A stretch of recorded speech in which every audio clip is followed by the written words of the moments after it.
আমরা দেখতে পাচ্ছি অনেকক্ষণ ধরে এই যে ঘরটা রয়েছে সেখানে সেই পুরোপুরি নষ্ট হয়ে গিয়েছে। মাটি খুঁড়ে বেশ কিছু কয়েন তিনি পেয়েছেন। কি পেলেন এখানে? টাকা পয়সা তো সব পুড়ে গিয়েছে। সব পড়ে গেছে, টাকা পয়সা, ব্যাংকের কাগজপত্র, কোনো ডকুমেন্ট, আমাদের কোনো কাপড় চোপড় কিচ্ছু নেই।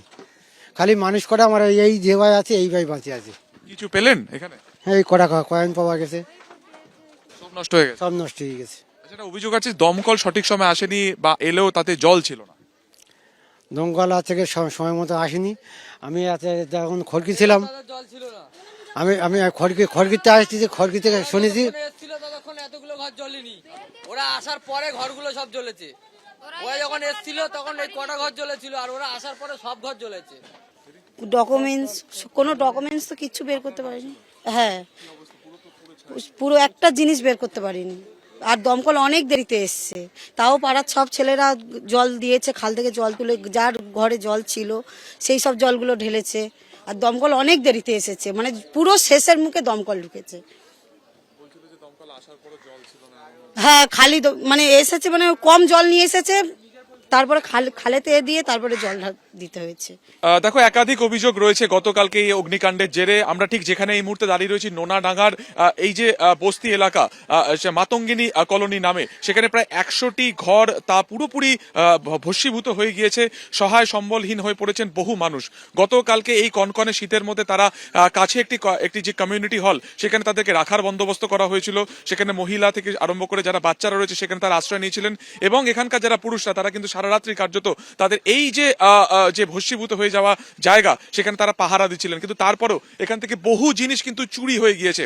যেটুকু বাঁচানো গিয়েছিল সেটুকুও চুরি হয়ে গেছে, এমনটাই অভিযোগ। এর পাশাপাশি তারা যেটা পরিষ্কার বলছেন যে দমকলের তরফ একটা অভিযোগ ছিল যে দমকল দেরিতে এসেছে, এবং দমকল দেরিতে আসার পরে বেশ কিছু দমকলে কিন্তু কোনো রকম জল ছিল না।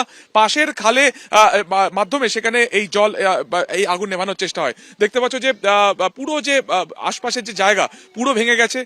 অন্যদিকে যে একেবারে আলমারি রয়েছে সেগুলো পুরোপুরি নষ্ট হয়ে গেছে। সরাসরি কথা বলবো, আপনাদের যেটা অভিযোগ দমকলের বিরুদ্ধে, দমকল কি দেরিতে এসেছিল? কি অভিযোগ? দমকল তো দেরিতে এসছে, কিন্তু দমকল যখন দেরিতে এসছে তখন দমকলের মানে জল, যে গাড়িতে জল আছে সেই গাড়িটা দূরে, যে গাড়িতে জল নেই সেটা হলো সামনে। তারপরে খালে যে পাম্পটা বসিয়েছে, যে মানে জেনারেটরটা বসিয়েছে, সে 1.5 ঘন্টা পরে তারপরে সে চালু হয়েছে।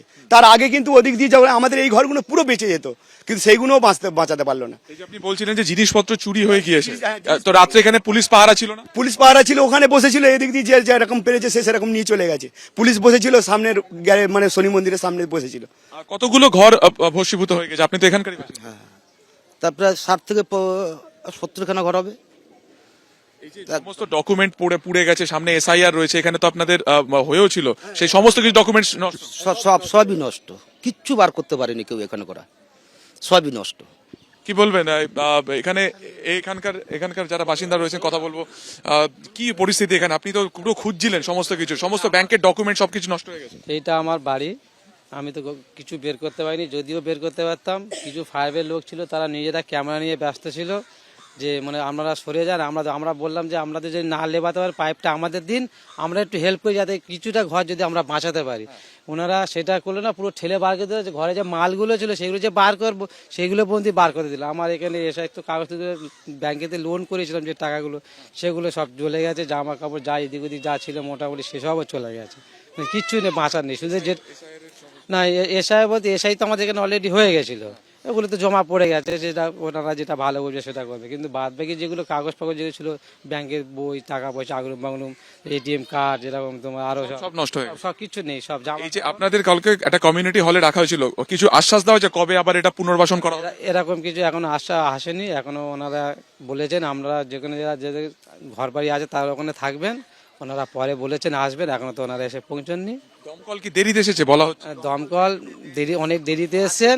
যে সময় দেরিতে এসছেন, আমরা যে সময় দেরিতে এসছেন সেই সময় আমরা বলেছিলাম যে আমরা দেরিতে এসছেন, এবার এই ঘরগুলোতে কিছুটা ঘর বাঁচানো যায় সেইগুলো বাঁচাতে আমরা পারলাম না। দেরিতে 1.5 ঘন্টা পরে এসে আমাদের পাড়ার ছেলেরা যতজন ছিল বলে পুরো ঘরটা পড়েনি, নালে পুরো ঘর পড়েছিল। পুরো পাড়ার ছেলেরা সহজে খালে সব নেমে গেছে, ঠান্ডার মধ্যে নেমে গিয়ে সব ঘরে বাল্টি করে জল দিয়ে নিভিয়েছে। তারপরে এসে অর্ধেক ঘর পুড়ে গেছে, তারপরে এসে ফায়ার ব্রিগেড, আর ফায়ার ব্রিগেড যখন এসছে তখন ফায়ার ব্রিগেড জল নেই। ফায়ার ব্রিগেড মারাত্মক অভিযোগ তুমি। তারপর হচ্ছে একটা খারাপ মেশিন নিয়ে পুকুর খাল থেকে জল তুলে সেটা জল দিতে পারছে না। তারপর জাভেদ খান যে মন্ত্রী আছে এমএলএ, তো উনি যখন এসছে তখন সঙ্গে সঙ্গে 5-6 খানা দমকল এসছে, তখন অর্ধেক আগুন এখানে নিভে গেছে, তখন এসছে। আর ঠিক আছে, পাড়ার ছেলে যদি না থাকতো অর্ধেক পুরো বস্তিটা পুড়ে যেত, পুরো বস্তি পুড়ে যেত। এবিপি আনন্দ এগিয়ে থাকে, এগিয়ে রাখে।